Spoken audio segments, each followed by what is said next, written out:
तो आखिर क्यों एक लड़के ने अपने प्यार को बचाने के लिए अपनी जान दे दी। तो यह बात है 2022 की, जब अखिल नाम का एक लड़का एक कॉलेज में एडमिशन लेता है। अखिल के घर से लगभग 5 किलोमीटर दूरी पर कॉलेज था और वह हर रोज कॉलेज साइकिल से जाया करता था। 2-4 दिन बाद उसी कॉलेज में एक लड़की एडमिशन लेने आती है जिसका नाम होता है रिया। रिया का गाँव अखिल के गाँव से थोड़ी सी दूरी पर था। अखिल जब कॉलेज जाता था तो रिया का गाँव उसके रास्ते में पड़ता था, पर वो रिया को बिल्कुल भी नहीं जानता था और रिया भी अखिल को नहीं जानती थी। वो दोनों हर रोज कॉलेज साइकिल से आया करते थे। रिया के गांव के आगे रास्ते में लगभग 1 किलोमीटर तक घना जंगल पड़ता था और उस घने जंगल के रास्ते से हर रोज उन दोनों को गुजरना पड़ता था।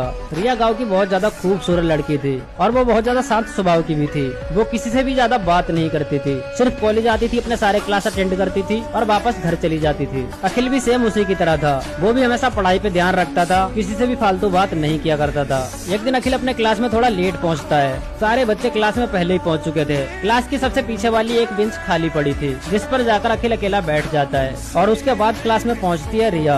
रिया को आगे की कोई भी सीट खाली नहीं मिलती है तो वो पीछे जाती है और अखिल के पास वाली सीट पर बैठ जाती है। उसके बैठते ही अखिल बहुत ज्यादा नर्वस हो जाता है क्योंकि वो पहली बार कॉलेज की किसी लड़की के साथ बैठा था। तभी रिया उससे धीरे से पूछती है, तुम तो हमेशा आगे वाली सीट पर बैठते हो, आज पीछे वाली सीट पे क्यों बैठे हो? तो अखिल उसे बताता है, अरे आज मैंने थोड़ा सा लेट हो गया इसीलिए पीछे बैठा हूँ, वैसे मैं हर रोज कॉलेज जल्दी आ जाया करता था। तो रिया उससे पूछती है, तुम कॉलेज दूर से आते हो क्या, तभी लेट हो गए ना? तो अखिल बोलता है, हाँ मैं गाँव से आता हूँ। और फिर अखिल अपने गाँव का नाम रिया को बताता है। तो रिया बोलती है, ये गाँव तो मेरे गाँव के पास में पड़ता है, पर मैंने तो तुम्हें अपने गाँव के रास्ते से कभी आते नहीं देखा। तो अखिल बोलता है, मैं तो तुम्हारे गाँव से हर रोज निकल कर आता हूँ, पर मैंने भी तुम्हें उस गाँव में कभी नहीं देखा। तो रिया बोलती है, मैं बचपन से अपने मामा के यहाँ रहती थी, वहीं से मैंने अपना इंटर पास किया है, अभी कॉलेज में आई हूँ तो अपने गाँव में आ गई हूँ। उसके बाद रिया बोलती है, कॉलेज के बाद हम लोग घर साथ में चलेंगे, रास्ते में बहुत घना जंगल पड़ता है, वहाँ से निकलने में मुझे बहुत डर लगता है। फिर उन दोनों की सारी क्लास खत्म होती है, वो दोनों घर के लिए साथ में चल देते हैं। रास्ते में वो लोग बहुत सारी बातें करते हैं और फिर थोड़ी देर में रिया का गाँव आ जाता है। तो अखिल उसे बाय बोलने के साथ साथ बोलता है, कल सुबह अगर तुम जल्दी यहाँ पे आ जाओ तो मेरा वेट करना, या फिर मैं जल्दी आ जाऊंगा तो तुम्हारा वेट कर लूंगा,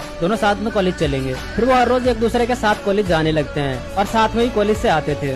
वो एक दूसरे के बहुत अच्छे दोस्त बन जाते हैं। गाइस, आगे की स्टोरी सेकंड पार्ट में आएगी तो सारे लोग फॉलो कर लेना। एक रील में मैं पूरी स्टोरी नहीं बता सकता, वरना मैं पूरी स्टोरी एक रील में ही बता देता।